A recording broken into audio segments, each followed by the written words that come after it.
Vamos a dar inicio a la siguiente ponencia. Está titulada como Nanotecnología y Omics para el estudio de alimentos funcionales y nutracéuticos. Esta plática está a cargo del doctor José Alberto Gallegos Infante. El doctor José Alberto Gallegos Infante es miembro del Sistema Nacional de Investigadores con el nivel 2. También cuenta con el perfil PROMEP, el máximo perfil otorgado por la Secretaría de Educación Pública. Es parte del Laboratorio de Productos Naturales. Su línea de investigación es alimentos funcionales y nutracéuticos. Su área de investigación es físico-química de alimentos. Dentro de los estudios del doctor José Alberto se encuentra el doctorado en Ciencia de los Alimentos en la Universidad Autónoma de Querétaro, Facultad de Química, en el año 2000. Obtuvo la maestría también en Ciencias de Alimentos por la Universidad Autónoma de Querétaro, Facultad de Química, en el año 1996. Y la licenciatura en Ingeniería de Alimentos en la Universidad Autónoma de San Luis Potosí, en la Facultad de Ciencias Químicas, en el año 1992.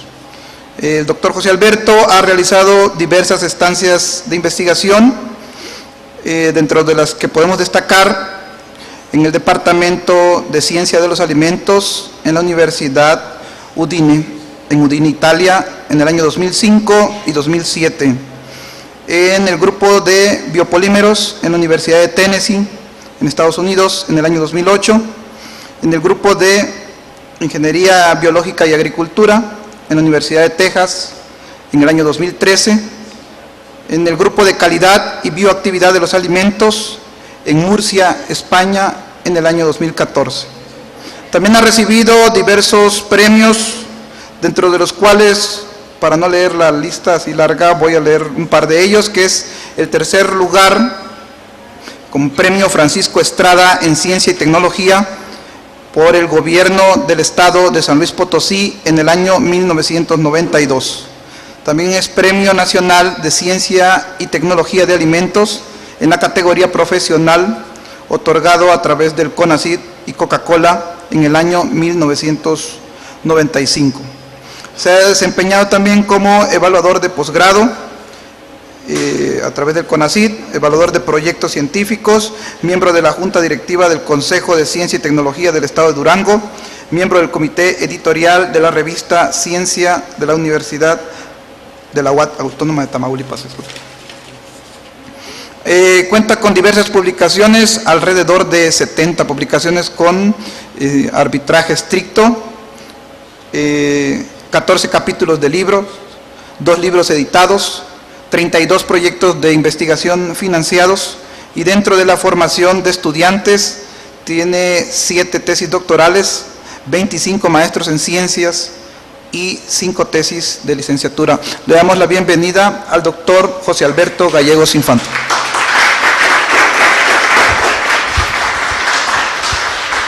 La dinámica es la misma que seguimos en la plática anterior, son 45 minutos a partir de ahorita, y un grupo de preguntas posterior. Bueno, muchas gracias. Antes que nada, pues agradecer la invitación para platicarles un poco acerca de lo que el grupo de trabajo al cual pertenezco ha estado realizando en los últimos años. Y es curioso porque vamos a hablar un poco de modelamiento, de matemáticas, de ingeniería, de bioquímica, de biología, y por supuesto de nanotecnología, y un poco de salud también, y quizá brevemente, si nos alcanza un poco el tiempo, algo de biología molecular también. Entonces suena interesante cómo podemos jugar con toda esa mezcla aparentemente no homogénea. Entonces, bueno, la charla es la nanotecnología y las ciencias ómicas, en donde dentro de las ciencias ómicas podemos mencionar tanto a la proteómica, a la transcriptómica, a la metabolómica, es decir, estudiar ya no solamente uno de los moléculas que pueden estar jugando un papel importante, que por supuesto lo es, sino que realmente estamos entendiendo que no es la molécula particular, sino el todo, lo que realmente genera un efecto importante. Y como para estudiar eso y para mejorar esas propiedades desde el punto de vista de salud, podemos emplear a la nanotecnología. Y bueno, ya platicamos un poco acerca de omics. Lo que sigue es, y bueno, nanotecnología. Bueno, en términos muy generales, podemos decir que estamos estudiando algo a nivel muy pequeño. ¿Qué tan pequeño? Hay cierto conflicto en las definiciones, como en casi todo aquello que queremos estudiar. Pero bueno, más o menos podemos establecer de manera muy simple todo aquello que se encuentra menor a 200 nanómetros, más o menos, podemos decir que es nanotecnología. Alguna gente dice que no, que alrededor de 500 nanómetros para abajo podemos mencionarlo como nanotecnología, y otra gente se va un poco más arriba. En muchas ocasiones es en función de los resultados de los materiales que nosotros estamos obteniendo. Si no alcanzamos el tamaño que nosotros estamos buscando y nos quedamos muy cercano a ello, decimos que todavía sigue siendo un tamaño nanométrico. De cualquier forma, lo que sí es claro es que estamos trabajando con estructuras muy pequeñas.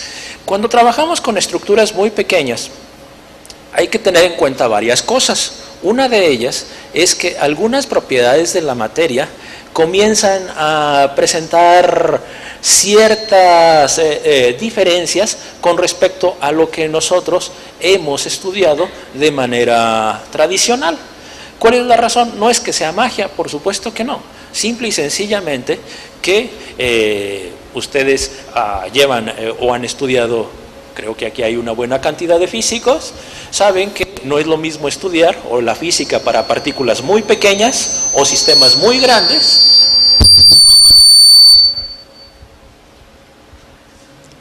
que aquellos sistemas en los cuales nosotros estamos acostumbrados a vivir. Básicamente, por eso el conflicto de estudiar un poco la nanotecnología, sin embargo, no es nada difícil. Entonces, una persona, bueno,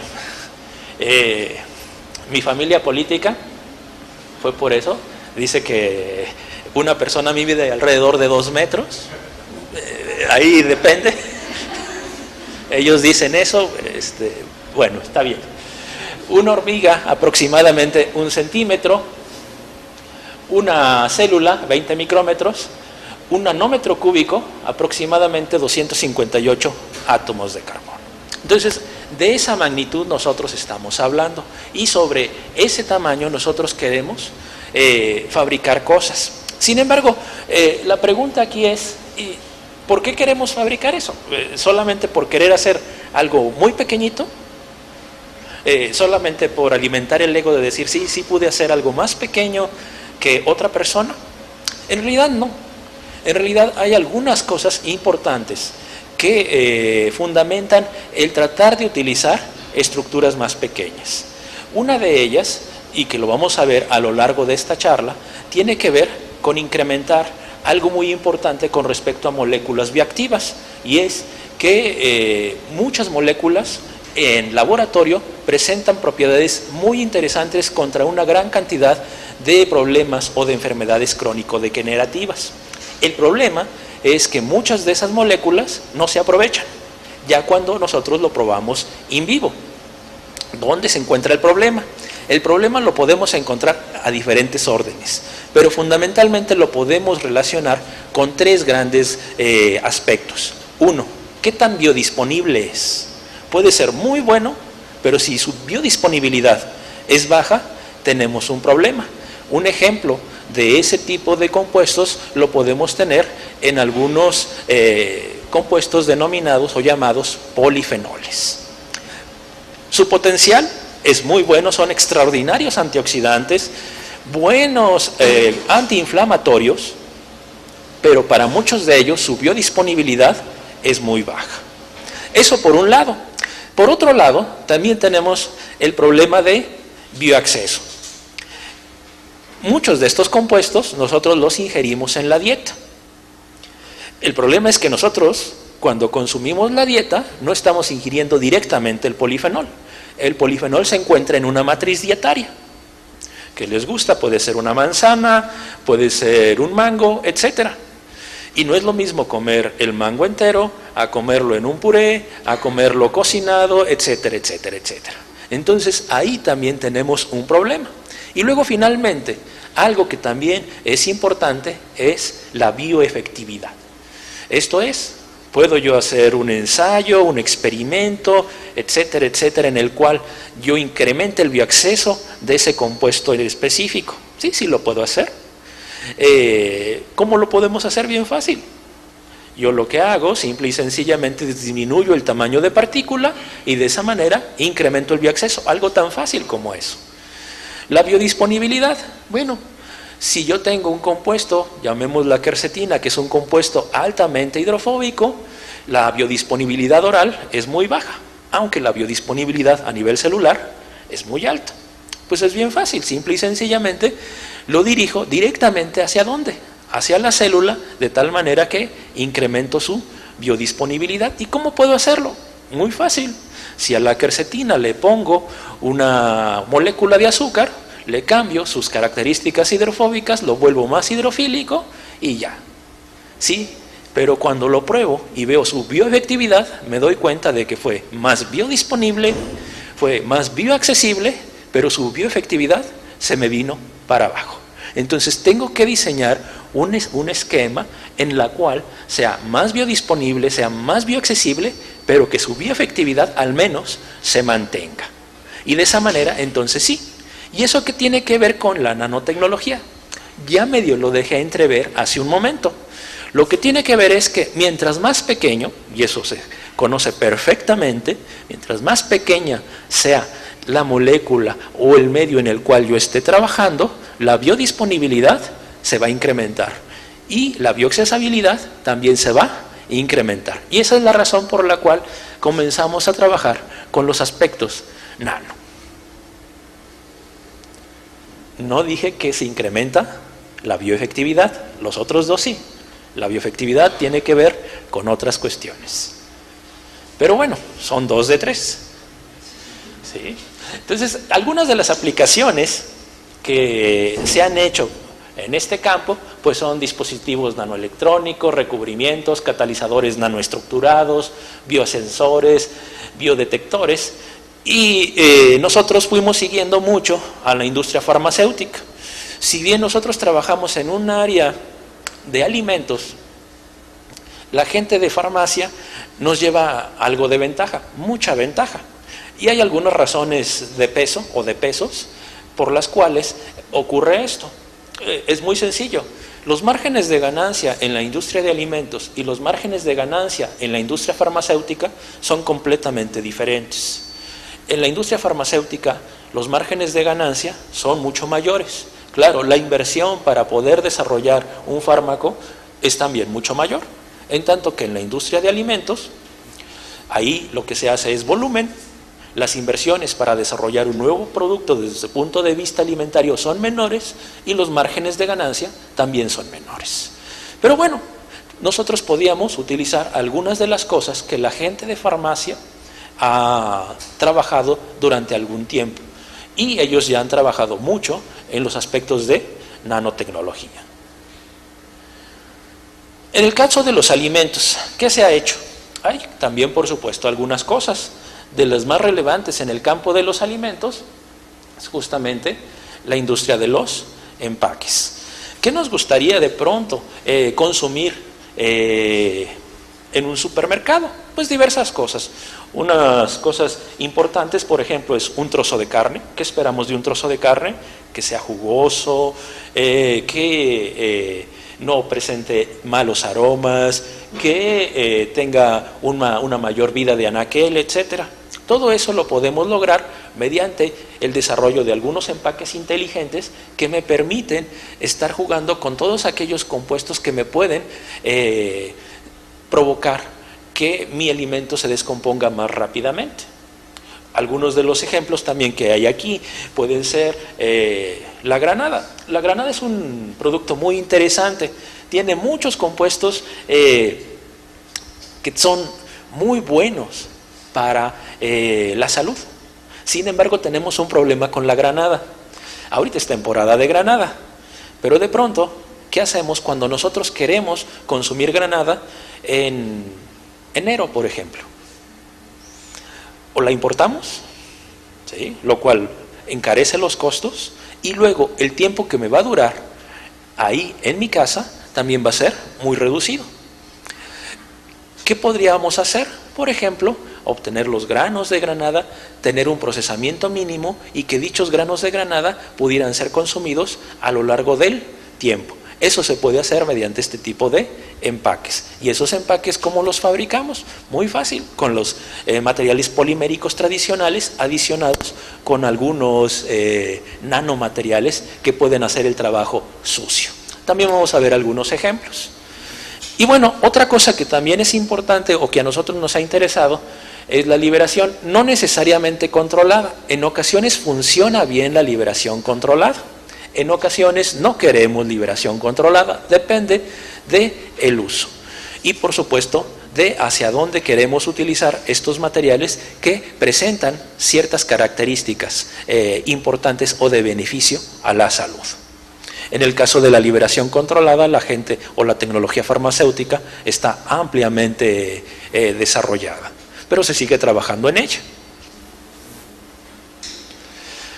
Y bueno, partiendo entonces de esas pequeñas premisas, comenzamos a tratar de ver a la naturaleza. Nosotros somos muy copiones y está bien, gran parte de la tecnología surge a partir de copiar otras cosas. Y entonces, en la naturaleza existen ya algunos ejemplos de nanotecnología y específicamente en el campo de los alimentos. Uno de los ejemplos más simples de nanotecnología en alimentos lo tenemos justamente en la leche.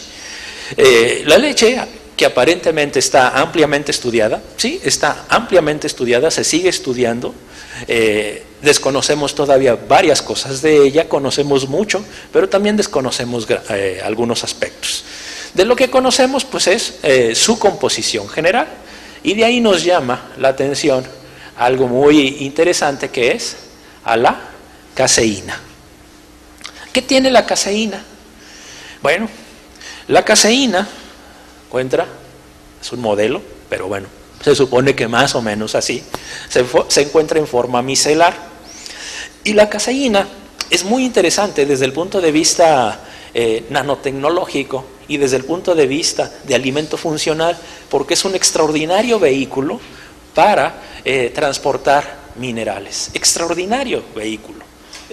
Vamos, es tan extraordinario que hasta hace apenas un par de años, un poco más, hace 3 años, logramos, entre comillas, como seres humanos, más o menos, imitar un medio que pudiera transportar algunos de los minerales que la caseína ha hecho durante muchos años. Entonces, ¿cómo se maneja esto? Lo interesante, observen el tamaño. Su rango está entre los 50 y los 500 nanómetros. La mayoría se encuentra en 200 nanómetros. ¿Qué características tiene esa micela de caseína o caseína micelar? Bueno, una de las características que tiene es que nos puede ayudar mucho si nosotros queremos nanoencapsular o nanoproteger compuestos de naturaleza hidrofóbica.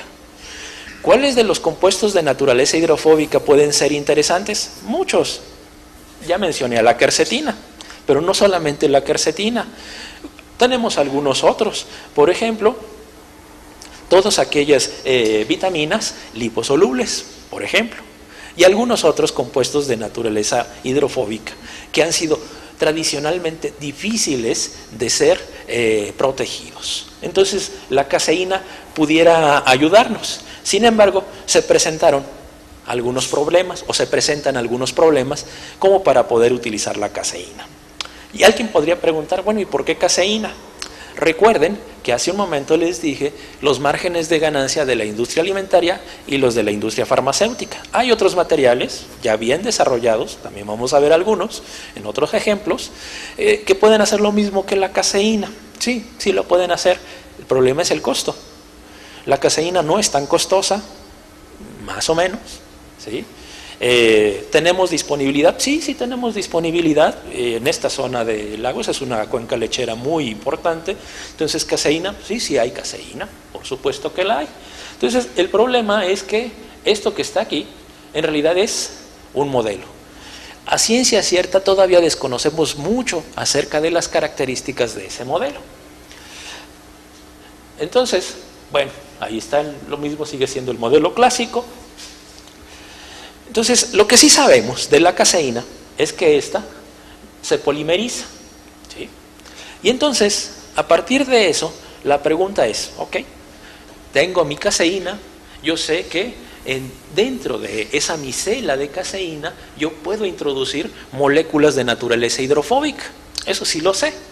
El problema es, ¿y cómo le hago para abrir a esa micela y luego volver a cerrar esa micela sin que pierda las características que me hicieron utilizarla como vehículo para transportar dicha molécula de naturaleza hidrofóbica?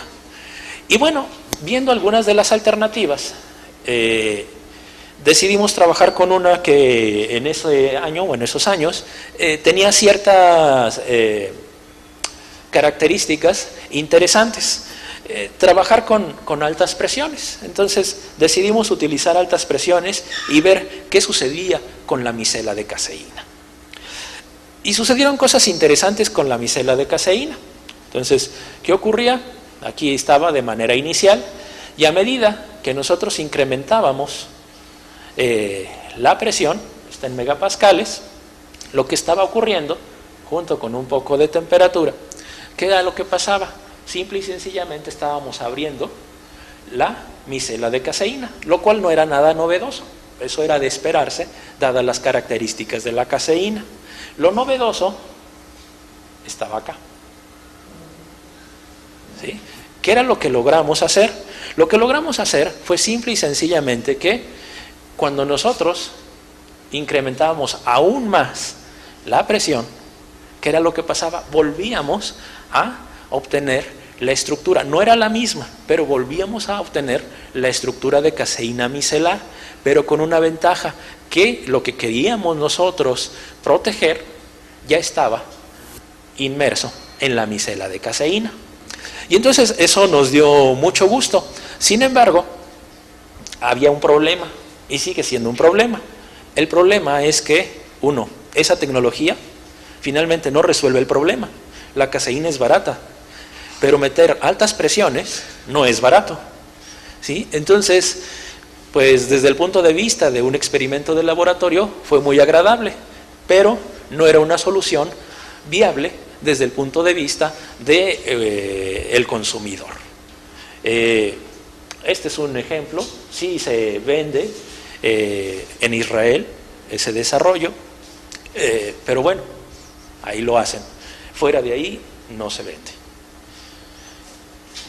Entonces, con un equipo más o menos a nivel laboratorio donde lo hicimos. ¿Cómo lo hicimos? Bueno, relativamente fácil. Entonces, decidimos, ok, ahí está, tenemos eso. Ya sabemos que con las altas presiones funciona. Pero esto es un equipo de altas presiones en el cual nosotros tenemos que trabajar en un medio con una gran cantidad de agua, ¿sí? Eso me genera otro problema. ¿Cuál es ese otro problema? Que todo aquello que tiene una gran cantidad de agua es susceptible de descomponerse rápidamente. Entonces decidimos jugar un poco para tratar de alargar un poco la vida de esa micela sin que perdiera las características que ya habíamos logrado. Y entonces lo conjuntamos con un secador por aspersión a nivel laboratorio. Desde el punto de vista del ensayo de nivel laboratorio, funcionó muy bien, pero si ya las altas presiones son caras y todavía le pongo otra operación, pues eso, el costo se va a ir a las nubes. ¿Alguien lo puede pagar? Sí, alguien lo puede pagar, pero quien lo va a poder pagar es una cantidad o un grupo de personas muy pequeño, ¿sí? Y bueno, Entonces, a partir de ahí comenzaron a pensarse diversas alternativas o estrategias para ver cómo podíamos emplear o obtener algunos materiales. En esa época solamente nos interesaba la parte de materiales y queríamos ver qué podíamos hacer con ellos. Sí, por otro lado, casi de manera completamente diferenciada, en el grupo de trabajo, una parte nos dedicábamos a materiales y otra parte nos dedicábamos a evaluar propiedades antioxidantes de fundamentalmente compuestos de naturaleza fenólica. ¿Sí? Y bueno, viendo un poco ahorita la parte de materiales, entonces queríamos ver qué forma íbamos a tener, qué tamaño íbamos a tener y cómo íbamos a liberar el compuesto. ¿Qué tipo de compuesto? En ese momento, recuerden, era solamente compuestos fenólicos, porque, y mucho, la verdad, seguimos trabajando con compuestos fenólicos, por varias razones. Una, finalmente Durango es un estado forestal, la mayor parte de la gente vive de la industria forestal. La industria forestal aporta alrededor del 33% al PIB del estado. El otro 30%, 33% es minería y el resto es agricultura, industria hay muy poca. Entonces, esa es una de las razones. Y otra de las razones, que también lo van a ver, es algo muy triste. En los bosques mexicanos tenemos una mezcla fundamental de pino y encino. El problema es que a nosotros los mexicanos nos fascina el pino y nos fascina por varias razones. Una, es más fácil de trabajar. Se seca bien fácil, no es un material tan difícil de secar. Además, las características de la madera o del pino mexicano son muy interesantes desde el punto de vista de resistencia. El problema es con el encino. Si ustedes van con un gente de la industria forestal, su problema es ¿y qué hago con el encino? Ellos tramposamente cuando hacen el raleo, es decir, cuando están haciendo la poda, de tal suerte que les queden los mejores árboles y demás, siempre dicen que los mejores árboles son los pinos y los peores árboles son los encinos. Casi no hay forestales del área de encinos. ¿Y por qué digo tristemente? Si ustedes van a otros países, la madera de encino es una madera altamente apreciada. Es extraordinaria para hacer parquet, para construcciones, extraordinaria, sí. Pero secar esa madera cuesta trabajo. Entonces hay una gran cantidad de desperdicio de encinos. Y la gente en las zonas serranas utiliza la madera de encino, las cortezas de encino y las hojas de encino para tratar diversos padecimientos que van desde problemas de inflamación de encías hasta algunos aspectos de cáncer. Entonces por ahí comenzamos también a trabajar un poco. Entonces ya teníamos buena parte estudiado de encinos, habíamos aislado algunas cosas y estábamos nosotros analizando cómo trabajar con esos nanomateriales desde el punto de vista de la forma, del tamaño y de cómo podíamos introducir y liberar dichos compuestos en esos nanomateriales. Y bueno, algunas cuestiones pues básicas de resistencia, de formación, elasticidad, cosas normales en la gente que trabaja en el área de materiales, ¿no? Y entonces también conocer un poco la anatomía de la cápsula, forma, cubierta, centro, tamaño, es decir, cómo podíamos nosotros jugar con todo eso.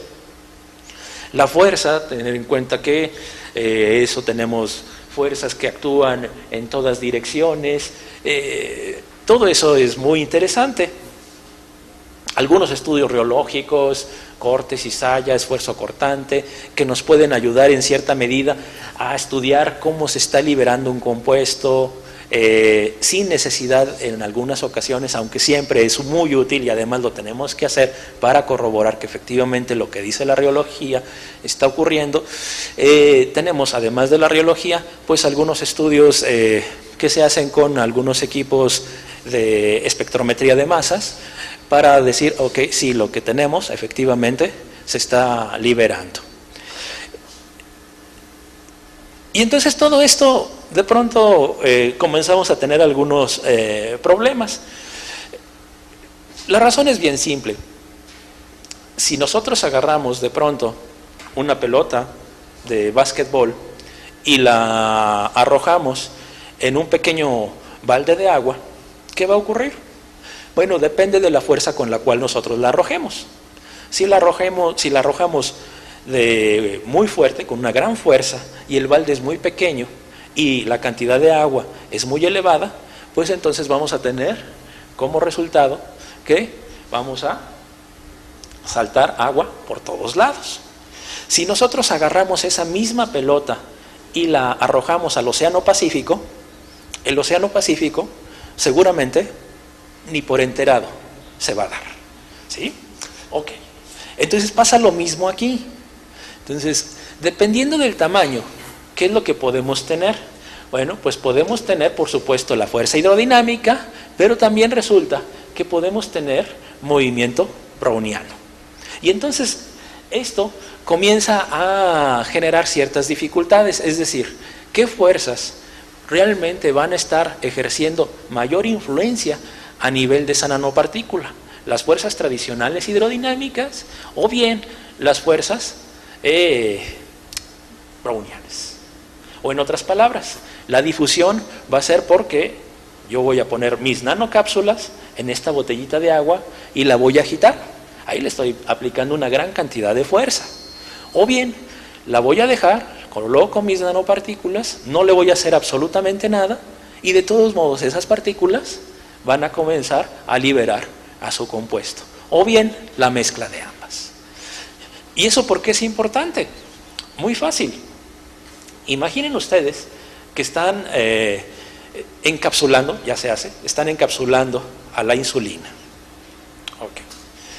Y ustedes se la dan, bueno, vía un médico, se la dan a un paciente diabético. ¿Qué puede ocurrir? Bueno, depende de la concentración de insulina y depende de los niveles de glucosa que tenga dicho paciente. ¿Sí? Eso es importante. ¿Y entonces qué puede ocurrir? Bueno, muy fácil, si agarramos el spray, la insulina en spray, bueno, pues la podemos introducir y entonces va a ejercer su efecto de manera relativamente rápida. Y eso está bien. Imaginemos de pronto que en lugar de eso para diabetes, ustedes están proponiendo un tratamiento de quimioterapia. ¿Sí? También ya existe. ¿Qué es lo que hacemos? Hacemos una pequeña operación ambulatoria, introducimos un parche en el órgano blanco que nosotros estamos esperando tratar. ¿Y qué es lo que ocurre si de pronto, debido a todas las fuerzas que se encuentran dentro de nuestro organismo, todo se libera rápidamente? Eso que queríamos hacer ahí ya no va a funcionar. Lo que queremos es que se vaya liberando de manera paulatina. ¿Cómo hacer eso? Pues justamente estudiando las fuerzas que van a estar implicadas ahí y saber si requerimos un poco más de fuerza, naturaleza hidrodinámica, o si bien por difusión, o si bien por erosión, etcétera, puede irse liberando dicho compuesto. Entonces, eso por ahí nos empezó a llamar la atención. Muchos de los supuestos, por desgracia, es que la gente de hidrodinámica siempre ha tenido mayor peso que la gente que trabaja con partículas muy pequeñas. Así que estudiamos esto, pero siempre suponiendo que el movimiento browniano es despreciable, lo cual no podemos decirlo si las partículas son muy pequeñas. Y luego la otra, que los números de Reynolds son muy bajos en el fluido alrededor de las partículas. ¿Será eso cierto? Imaginemos, regresemos al ejemplo del balón de básquetbol. Si yo agarro mi balón de básquetbol y lo aviento al Océano Pacífico y calculo el número de Reynolds ahí, pues sí, el número de Reynolds va a ser muy bajo. Pero si agarro ese balón de básquetbol y lo aviento al pequeño balde que se encuentra ahí, mi número de Reynolds va a ser gigantesco y sigue siendo la misma pelota de básquetbol. Entonces, esos supuestos me generan un problema. Y bueno, ¿eso a qué conduce? Las dispersiones diluidas regularmente presentan un comportamiento de tipo newtoniano. Regularmente, no siempre. Hay algunas moléculas que aún en condiciones altamente diluidas presentan comportamientos de tipo no newtoniano. Hay casos especiales en los que se presentan comportamientos no newtonianos, fundamentalmente cuando tenemos materiales poliméricos. ¿Sí?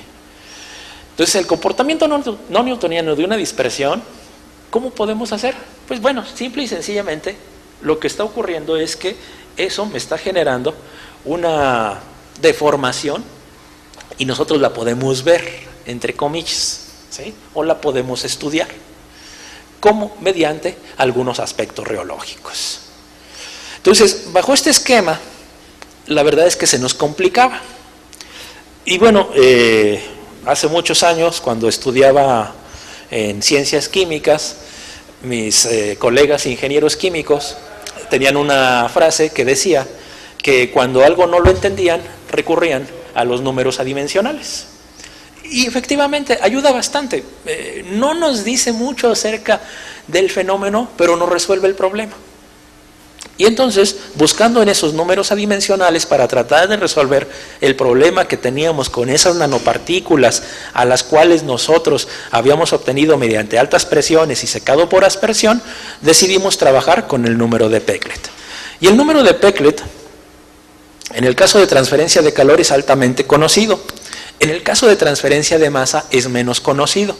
Y resulta que nosotros lo queríamos utilizar no para transferencia de calor, sino para transferencia de masa. Y bueno, ¿qué es el número de Peclet? De manera muy genérica, el número de Peclet no es más que una relación entre las fuerzas convectivas y las fuerzas difusivas. Fuerzas convectivas, agitación o mezclado, eso implica entonces que mi número de Peclet es superior a 1 o elevado. Fuerzas difusivas, Peclet muy pequeño, básicamente hinchamiento y o difusión. Y entonces de esta manera nosotros rápidamente podíamos decir cómo es que eso que estaba ahí ocluido en ese nanomaterial podía estar siendo liberado, que finalmente era lo que queríamos en ese momento saber. Y bueno, una pequeña grafiquita que trata de explicar un poco acerca de qué es lo que estaba ocurriendo. Pues lo que estaba ocurriendo aquí lo tenemos. A medida que tengo Peclets altos, mis moléculas están mejor orientadas y acá lo que tengo es que no se encuentran orientadas. Pero sin embargo, aquí tenemos algunos efectos de tamaño de partícula y por supuesto de velocidad de corte o cizalle. Y bueno, no se ve muy bien, pero básicamente lo que encontramos es que a medida que nosotros incrementábamos la presión, recuerden, estábamos trabajando con altas presiones, obteníamos nanopartículas en los cuales o en las cuales las fuerzas difusivas eran más importantes. ¿Y esto por qué resulta importante? Muy fácil. Lo que nos está diciendo eso es que básicamente no requiero agarrar una cucharita y agitar. Y que de manera natural va a comenzar a difundirse. Alguien podría preguntar, y con justa razón, ¿y el tiempo juega un papel importante? Por supuesto que juega un papel importante. Aquí no lo evaluamos, pero sí juega un papel importante. Sin embargo, y retomando un poco la charla, pues resulta que, sí, ahí está muy bien, pero es un ejercicio costoso. Desde el punto de vista del laboratorio, muy interesante, pero costoso. Y además, con un problema importante. En este primer ensayo, nosotros no utilizamos algo muy importante que fue evaluar la bioefectividad. Solamente vimos cómo fabricar el nanomaterial, pero nunca probamos. En realidad un poco sí lo probamos, aquí no está mostrado, pero solamente llegamos a probarlo a nivel de laboratorio, es decir, probamos la eficiencia y probamos la capacidad antioxidante en tubo o in vitro. Eso no me dice absolutamente nada. Desde el punto de vista del laboratorio me dice muchas cosas. Desde el punto de vista de vida real me dice que puede tener un potencial, ¿sí? Cosa que ya sabíamos. Entonces decidimos continuar con algunas otras estrategias. Y bueno, otra de las formas fáciles de obtener nanomateriales es mediante una técnica relativamente vieja que es emulsificación y evaporación de solventes. Una de las ventajas de esa técnica es que puedo manejar moléculas de naturaleza hidrofílica y de naturaleza hidrofóbica. Eso es muy importante porque ya me evita un problema de tener que estar jugando con materiales para este tipo de moléculas, estos otros materiales para este otro tipo de moléculas. En realidad es más eficiente para moléculas hidrofóbicas, pero bueno, esa es otra historia. Es sencillo, la verdad es que es bastante sencillo hacerlo. Tenemos chicos ahí que trabajan con nosotros en servicio social de preparatoria y lo pueden hacer perfectamente, sin ningún problema. Y es relativamente económico. Esto es bastante relativo. Si compramos los materiales puede ser no tan económico. Si nosotros los sintetizamos sí suele ser bastante económico, pero bueno, más o menos. Y en este caso, el ejemplo que vamos a tratar es de un problema que a lo mejor no tiene tanto rating como el cáncer, como la diabetes, como los problemas cardiovasculares, pero es un problema que se encuentra presente en nuestra sociedad, que son los problemas gastrointestinales. Resulta que alrededor del 20% de la población mexicana padecemos en algún momento durante el año problemas gastrointestinales, que pueden ser problemas desde tipo gastritis, colitis, hasta problemas más serios como úlcera y problemas también de cáncer de estómago, que por cierto el cáncer de estómago ha ido incrementando notablemente su presencia en nuestro país.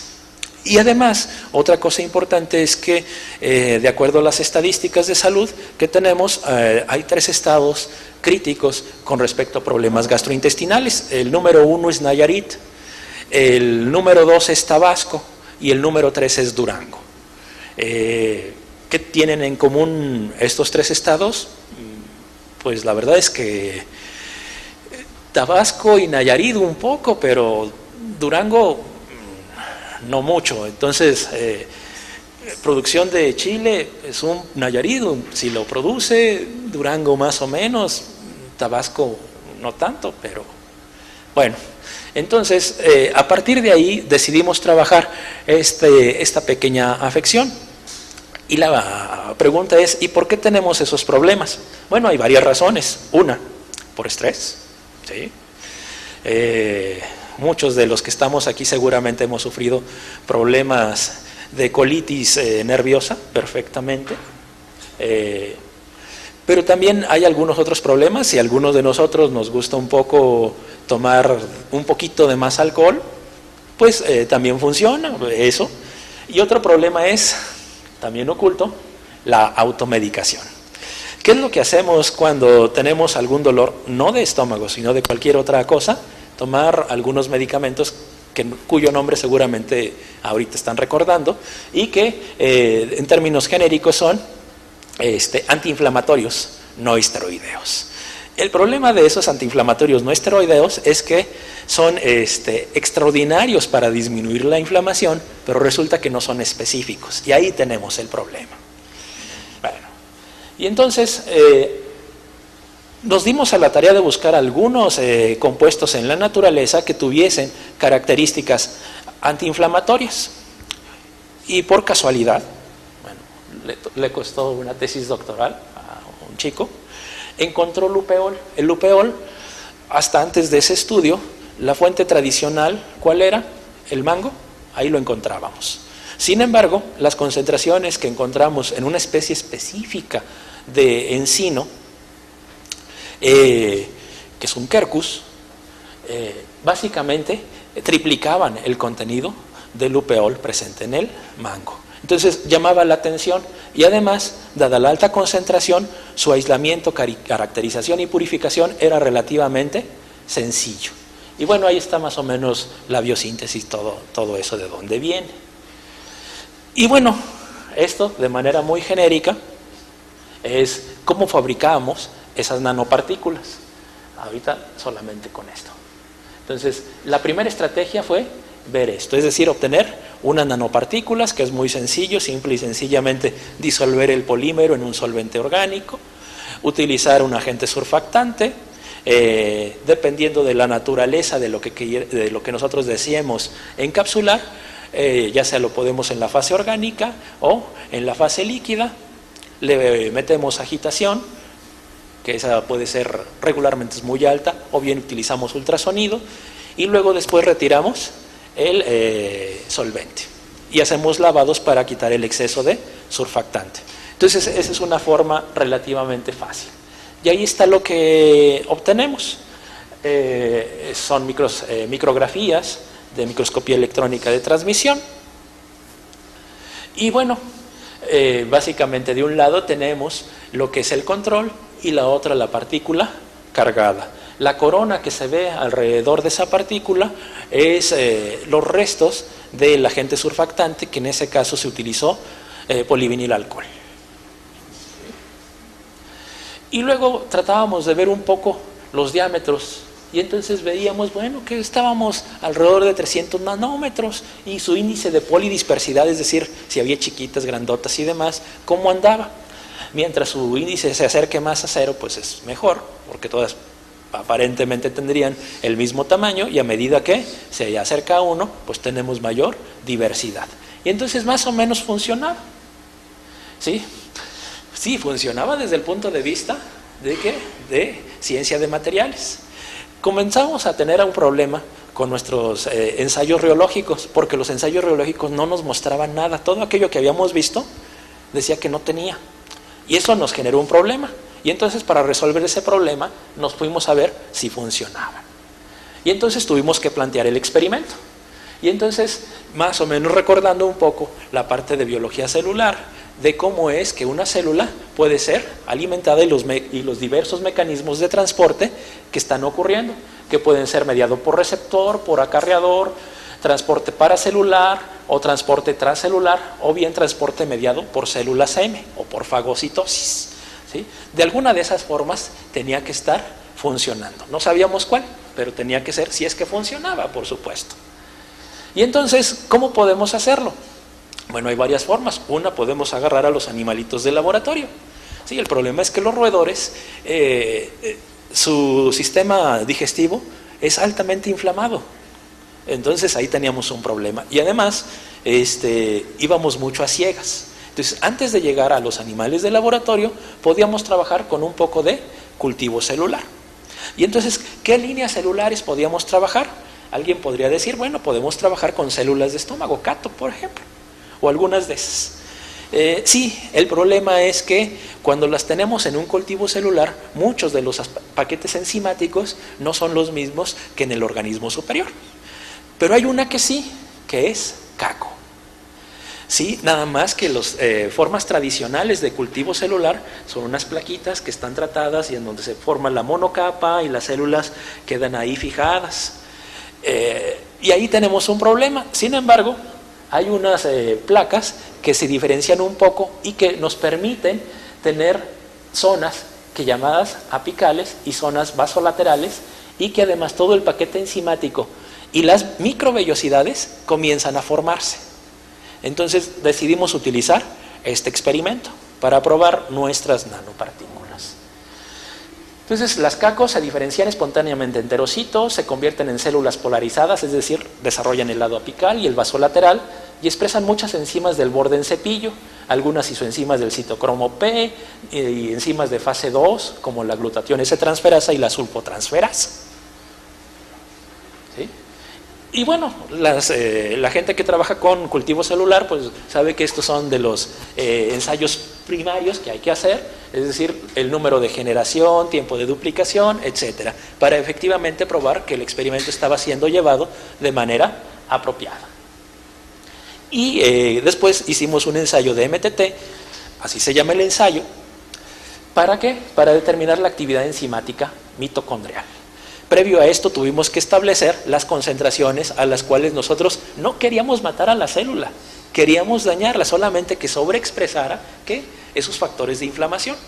Y luego, una vez que estaba sobreexpresado esos factores de inflamación, lo que teníamos que hacer era utilizar esas nanopartículas formadas para saber si efectivamente estábamos nosotros logrando curarlas, entre comillas. ¿Y cómo podíamos verlos? Una manera relativamente fácil es mediante la actividad enzimática mitocondrial. Y entonces, ¿qué es lo que estábamos viendo? Si se fijan en la roja, ¿qué es lo que está pasando? Que el upeol solo sí funciona, no es malo, pero si lo comparamos contra el upeol nanoencapsulado, resulta que es mejor el nanoencapsulado, es decir, hay una mayor actividad enzimática. Y sí hay una diferencia entre ambos. Y entonces, aquí empezamos con algunos de los problemas. El experimento reológico nos había dicho que no funcionaba. El experimento biológico me está diciendo que sí funciona. ¿A quién le hago caso? A los dos. Por supuesto, aquí sí ya vimos el tiempo. No es lo mismo 24 que 48. Sí, entonces vimos sí funciona. El siguiente paso es, ok, sí funcionó. ¿Qué tan biodisponible es? Ahí vimos que estaba funcionando. Entonces, para hacer los ensayos de biodisponibilidad es relativamente fácil. Es lupeol, ya tenemos la molécula purificada y demás. Pues entonces la voy a seguir. El único problema que teníamos es que las cantidades son muy pequeñas. Entonces requiero instrumental relativamente sofisticado. ¿Cuál es el problema que teníamos? Sí tenemos un espectro de masas allí en las instalaciones, pero está acoplado a un equipo de gases. Y el lupeol, pues no lo puedo ver en un equipo de gases. Pues está fácil.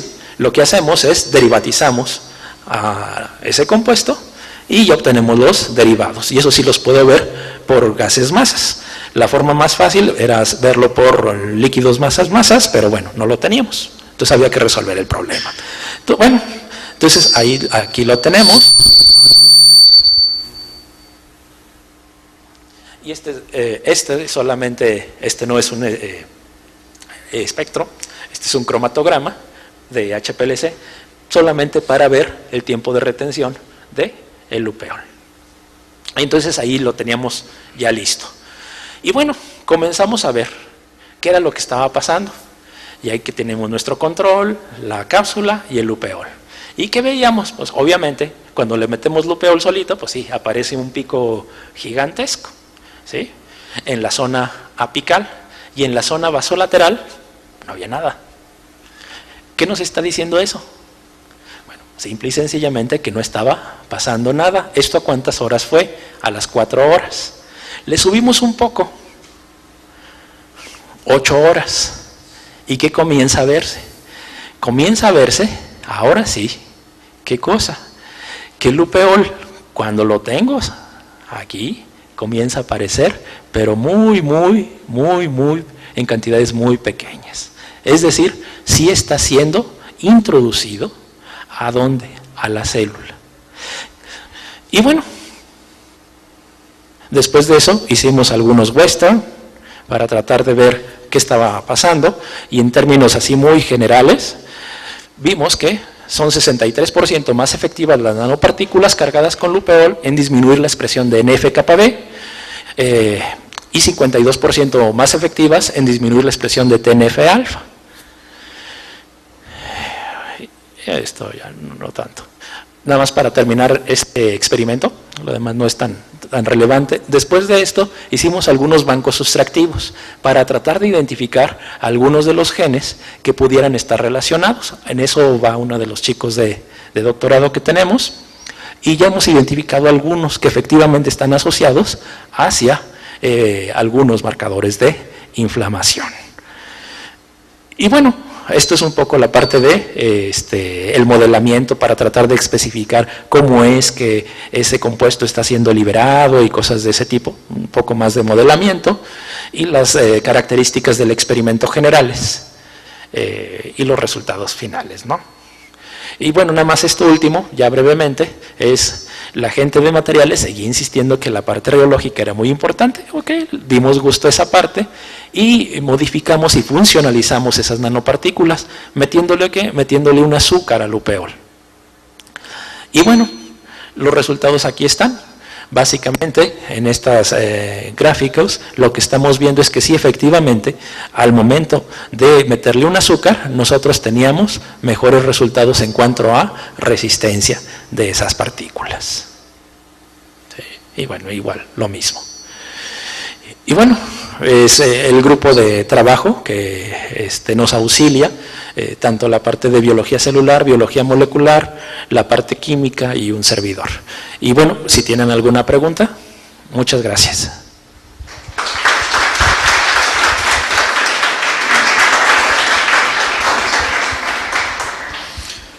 ¿Tenemos tiempo para algunas preguntas?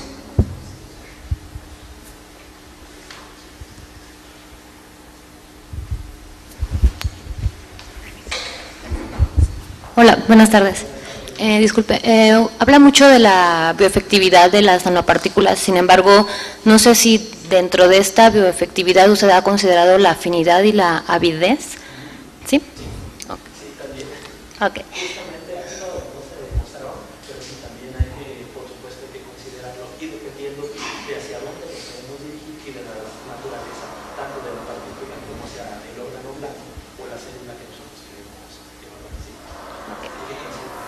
Y otra cosa, bueno, solamente vi que en los ensayos ya biológicos o de cultivo consideró los ensayos de citotoxicidad a través de MMT. Sin embargo, no sé si es el único ensayo que realizan o realizan algún otro por citometría o...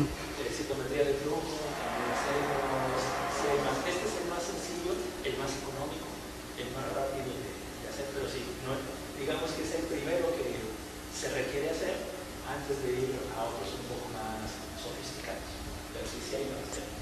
Y una última, a lo mejor me despiste, pero lo que entendí es que el upeol, que es un AINE, es el que se debe de utilizar para problemas gastrointestinales. Sin embargo, bueno, se supone que para un trastorno de ese tipo realmente lo que se utiliza es un antiespasmódico como la butildiosina o bien inhibidores de la bomba de protones como el pantoprazol, que es de tercera generación, por lo cual me llama un poquito la atención de por qué utilizar un AINE si ya se conocen otro tipo de medicamentos muchísimo más específicos y que funcionan muchísimo mejor que el AINE.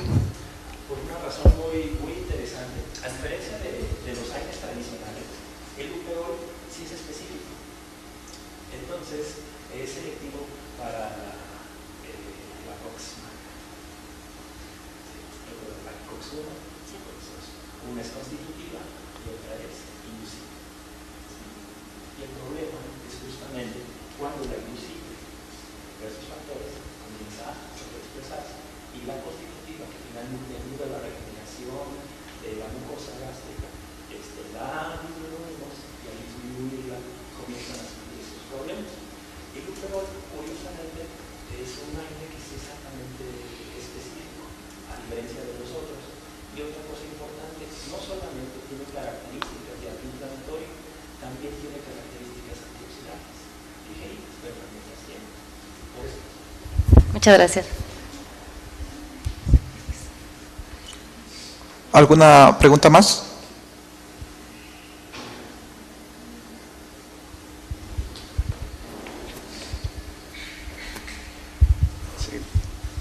Interesante trabajo, realmente muy bien descrito. Solo me surgieron un par de preguntas. Cuando habla de funcionalizar con un azúcar, ¿a qué exactamente nos estamos refiriendo? Formar enlaces covalentes o insertarlo, dado que parece que son micelas simples, ¿no? Ok, sí. Bueno, y la otra cuestión es, ¿hay algunas para probar la resistencia de estas micelas o, bueno, por qué no cristalizan? Se han hecho mediciones de potencial eléctrico de superficie. Por ahí es por donde se ve agregación, coagulación, etc.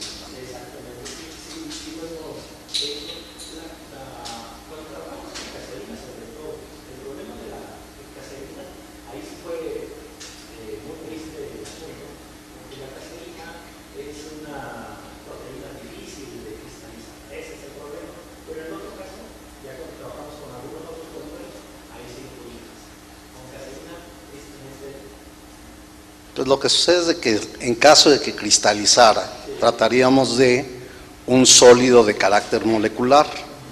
Las fuerzas que mantienen la cohesión pues son fuerzas no necesariamente enlace metálico, covalente o iónico, ¿no? son fuerzas que actúan a una distancia mayor. Y ese es el problema, por eso forman amorfos, ¿no? ¿Sí? Ok, gracias.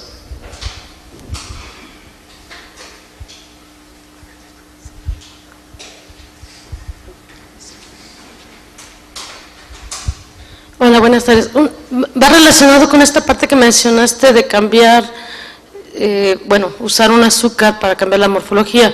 La pregunta es, ¿fue cambiar el PBA por el azúcar o fue ingresarle el azúcar a la parte interna de la nanocápsula? Esa es la primera. Y la segunda va relacionada con esa. Ese cambio fue para mejorar las propiedades de mucoadhesividad de las nanocápsulas.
Y resulta que lo que hacía la prueba biológica utilizaba como medio agua.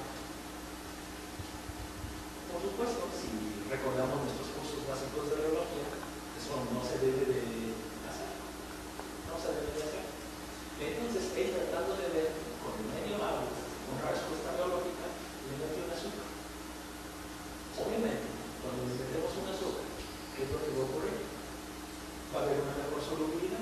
Y entonces, si ya comienza a ver, la respuesta es bien simple. Cuando llega con buenos resultados, simple y sencillamente le comentamos, a ver, prueba otra vez eso mismo, pero no utilizas medio agua, utiliza un medio orgánico.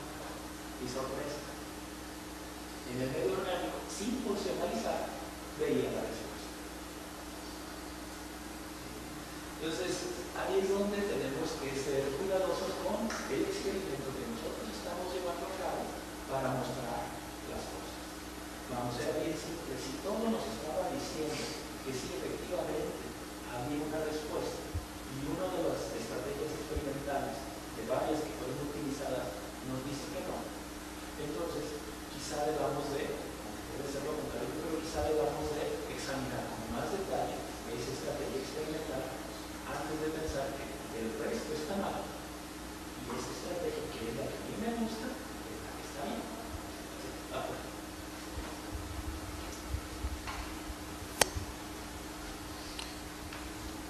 Bueno, si ya no hay más preguntas, vamos a... ¿Hay otra más? Bueno, yo me perdí con relación al inicio y al final.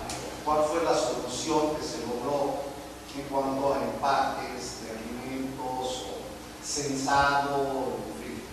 ¿Cómo se logra? Muy fácil. Lo que podemos hacer es, funcionó mejor la emulsificación, evaporación de solventes, que esa sí funcionó. Las otras también funcionan, pero son más costosas. Entonces decidimos trabajar con la emulsificación. Sí funciona, sí incrementa la biodisponibilidad, sí siguen siendo muy eficaces y el acceso también.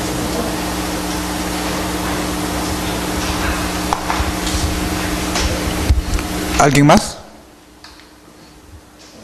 Bueno, entonces vamos a hacer entrega de la constancia al doctor José Alberto, que dice así: la Universidad de Guadalajara, a través del Centro Universitario de los Lagos, otorga la presente constancia al doctor José Alberto Gallegos Infante por su valiosa participación como ponente en la conferencia Nanotecnología y Omics para el estudio de alimentos funcionales y nutracéuticos, efectuada en el marco del segundo coloquio de investigación en Ciencia y Tecnología 2014, los días 27, 28 y 29 de agosto, en las instalaciones del Centro Universitario de los Lagos. entrega.